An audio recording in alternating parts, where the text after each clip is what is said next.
আমার নানুমণি মেলায় যাবে, তো রেডি হয়ে নিয়েছে। ওর আম্মুর সাথে এখন মেলায় যাবে ঘুরতে। মাঝে মধ্যে ওর আম্মুকে বলি একটু বাইরে নিয়ে যেন ঘুরে আসে। বাচ্চাদের জন্য কিন্তু বাইরে যাওয়া খুবই জরুরি। আসসালামু আলাইকুম, সবাই কেমন আছেন? আশা করছি সবাই ভালো আছেন। আলহামদুলিল্লাহ, এই তো আমরাও ভালো আছি। সবাইকে শুভ সকাল। সকালের 1 কাপ চা তৈরি করব। গতকাল আমার মেয়ে যে মেলায় গিয়েছিল, তো মেলা থেকে এই চায়ের কাপটা কিনে নিয়ে এসেছে। আমার কাছে কিন্তু খুবই ভালো লেগেছে। তো মেয়ে আবার বলছিল যে মামুনি তুমি এটাতে প্রথম চা খাও, তারপর আমি ব্যবহার করব। তো আমিও চা তৈরি করছিলাম। বিভিন্ন ধরনের চায়ের কাপ কিনতে আমার খুবই ভালো লাগে। তো এখন কিন্তু এই নেশাটা কমে এসেছে। আগে বাজারে গেলে দেখা যেত যে চায়ের কাপ কিনে নিয়ে আসতাম, আলাদা একটা মগ কিনে নিয়ে আসতাম, আর ভালোও লাগতো। এখনও কেনাকাটা করি, তবে প্রয়োজন হলে আর কি। আগের মতো দেখা গিয়েছে যে একটার পর একটা কেনাকাটা করেছি, এরকমটা করি না আর কি। সময়ের সাথে সাথে কিন্তু মানুষের মধ্যে একটা চেঞ্জও আসে। তো সকালের চাটা তৈরি করতে করতে আপনাদের সাথে গল্প করছিলাম, আর নতুন চায়ের কাপটা উদ্বোধন করে ফেললাম চা দিয়ে। সকালের চা দিয়ে আজকের সকালটা শুরু হলো। সকালটা সুন্দর হলে সারাটা দিনও দেখা যায় যে খুব সুন্দরভাবেই কাটে। আমার জন্য আর 2 মেয়ের জন্য চা তৈরি করে নিয়েছি। চা বিস্কিট খেয়ে তারপর মেয়ের টিফিন তৈরি করব। এদিকে একটু ভাত বসিয়ে দিয়েছি, আর মেয়ের জন্য ডিম আলু দিয়ে একটা তরকারি রান্না করে দিচ্ছি। আজ একটু সকাল সকাল ঘুম ভেঙেছে, তাই সব কাজকর্ম গুছিয়ে নিতে পেরেছি। যেদিন একটু সকালে ঘুম ভাঙে বা সকালটা সুন্দরভাবে শুরু হয়, সেদিন কাজকর্ম করতেও ভালো লাগে। তো রান্নাবান্নার পাশাপাশি এদিকে ঘরটাকে গুছিয়ে নিয়েছি, ঘরটা ঝাড়ু দিয়ে নিয়েছি। এতে করে কিন্তু আমার কাজ অনেকটাই এগিয়ে আছে। সারাটা দিন দেখা যাবে যে এতটা চাপ পড়বে না আমার উপরে। সকালবেলা বাচ্চাদেরকে খাবার টাবার গুছিয়ে দেওয়াটা একটা চ্যালেঞ্জের মতো হয়ে যায়। অনেক সময় শরীর খারাপ থাকলে টিফিনটা ওইভাবে গুছিয়ে দিতে পারি না মেয়েকে, তখন আবার খারাপ লাগে। বাইরে থেকে খাবার কিনে দিতে হয় আর কি। টিফিনে ঘরের খাবারটাই বেশিরভাগ দেওয়ার চেষ্টা করি।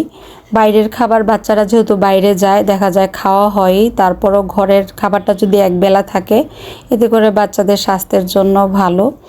তো মেয়েকে গুছিয়ে দিয়ে এদিকে আমি রান্নাঘর সব কিছু গুছিয়ে নিয়েছি। মেয়ে চলে গিয়েছে স্কুলে, এখন আমি একটু রেস্ট নিব। তারপর আবার দুপুরের রান্না শুরু করব। এদিকে ইফরাত বাবু ঘুম থেকে উঠে গিয়েছে, ওর সাথে একটু খেলা করব। তো এইভাবেই কিন্তু আমার সময়টা কাটে, আর ভালো লাগে। তো অনেক দিন পর গিয়েছিলাম নার্সারিতে। আমাদের বাসার পাশেই নার্সারিটা। এই নার্সারিটা কিন্তু অনেক বড় পরিসরে করা ছিল। খুব সুন্দর সাজানো গোছানো একটা নার্সারি ছিল। আমি ছোট সময় থেকে এখান থেকে এসে গাছ কিনে নিয়ে যেতাম, আমার কাছেও ভালো লাগতো। তো এখন পাশে হাইওয়ে রোডের কাজ হচ্ছে, যে কারণে নার্সারি একদম ছোট পরিসরে সাজানো হয়েছে। কিছু গাছ রাখা আছে, সব গাছ পাওয়াও যাচ্ছে না।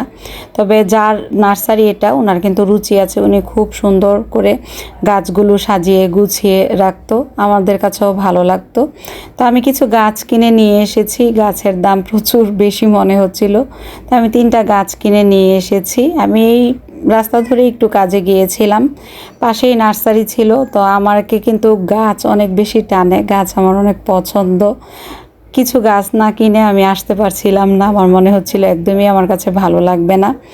আমার ছাদে ওইভাবে মাটির ব্যবস্থা এখনও করতে পারিনি। তো ছাদে যদি ওইভাবে মাটির ব্যবস্থা করতে পারি, তাহলে সুন্দর করে একটা বাগান করব, আর বিকেলের সময়টা এই বাগানেই কাটাবো, এরকম একটা ইচ্ছে আছে। আর এই গাছগুলো আমার ঘরের সাইডে লাগাবো আর কি। আমার ঘরের সাইডটা একটু পরিষ্কার করতে হবে, পরিষ্কার করে কিছু গাছ লাগিয়ে দিব, আর সাইডে একটু নেট দিয়ে বেঁধে দিব। নয়তো বা দেখা গিয়েছে যে জায়গাটাও দেখতে ভালো লাগছে না, যে কারণে আরও আনা।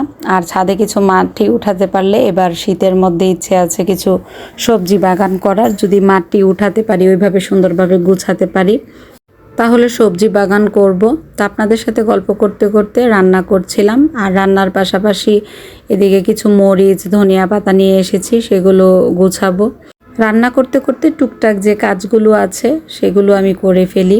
আর রান্নার সামনেই যে একদম দাঁড়িয়ে কাজ করতে হবে এমনটা না। বাইরে কিন্তু বৃষ্টি হচ্ছে, আজকে খুব সুন্দর বৃষ্টি হয়েছে বাইরে। শেষ বিকেলের দিকে গিয়ে একটু পরিবেশটা ঠান্ডা হয়েছে আর কি। সারাদিনে একটা ভ্যাপসা গরম লাগছিল। তো এদিকে লাল শাকটা বসিয়ে দিয়েছি। লাল শাক কিন্তু দেখতে অল্প মনে হচ্ছে, কিন্তু এতটুকু লাল শাক বাছতে গিয়ে ভালোই সময় লেগেছে আমার। আর ইফরাত বাবু যেহেতু লাল শাক দিয়ে ভাত খাবে, তাই শাকের মধ্যে কোনো প্রকার মরিচ অন্য কিছু দেইনি, জাস্ট একটু তেল দিয়ে পেঁয়াজ দিয়ে ভেজে দিয়েছি আর কি। রান্নাবান্না দেখবেন যে সবজির সাথে যদি মাছ মিলিয়ে না আনা যায় তাহলে রান্নাবান্না করতে ভালো লাগে না।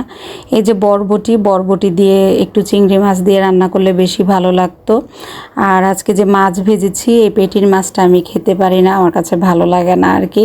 তারপরও রান্না করছি, ঘরে যখন যা থাকে গৃহিণীদের তো সেগুলো গুছিয়ে রান্না করতে হয়, কিছুই করার নেই। মাছ ভাজার তেলে বরবটি আর আলুটাকে একটু ভেজে নিচ্ছি। আমার আম্মু দেখতাম যে সব তরকারি হালকা একটু ভেজে নিত, আর খেতে যে কী ভালো লাগতো আম্মুর হাতের রান্না। আম্মু নাই, কত খাওয়া দাওয়া, কত কিছু মিস করি। আসলে মেয়েরা মার কাছে যেভাবে আবদার করতে পারে পৃথিবীতে আর কার কাছেই বা করবে। আম্মুকে যদি কোনো কিছু বলতাম একবার মুখ দিয়ে, সেটাই তৈরি করে দিত সাথে সাথে। তো আম্মু এখন নেই, অনেক বিষয় মিস করি, অনেক কিছু বলতে পারি না, কষ্ট হয়, তারপরেও কিছু করার নেই। আম্মুর জন্য দোয়া করি সব সময়, আল্লাহ তাআলা যেন ভালো রাখে। সব মায়েরাই চেষ্টা করে সন্তানের জন্য সর্বোচ্চ ভালো দিতে। দোয়া করি আমার আম্মুকে যেন আল্লাহ তাআলা জান্নাতুল ফেরদৌস দান করেন। সবসময় আম্মুর জন্য দোয়া করি। আমার মেয়েরাও অনেক বেশি মিস করে নানুকে, কারণ নানুর আদর তো থাকে অন্যরকম। আর আম্মু তো আমার সন্তানদেরকে আগলে রেখেছে, আমার আম্মুর হাতেই আমার সন্তানরা বড় হয়েছে, তো সেই কারণে আমার সন্তানরা অনেক বেশি মিস করে। অনেক তাড়াতাড়ি আমার আম্মু আমাদেরকে ছেড়ে চলে গিয়েছে। আপনারাও সবাই দোয়া করবেন আমার মায়ের জন্য। তো আপনাদের সাথে এদিকে গল্প করতে করতে রাতের রান্নাটা করে নিয়েছি। রাতে বাচ্চাদের জন্য নুডলস রান্না করছি, আর একটু ডিম রুটি ভেজে দিব। আব্বুও বাসায় এসেছে, আব্বুর সাথে একটু গল্প করছিলাম আর পাশাপাশি রান্নাও করছিলাম। তো এইভাবেই কাটলো কিন্তু আমার সারাটা দিন। সবাই ভালো থাকবেন, আল্লাহ হাফেজ।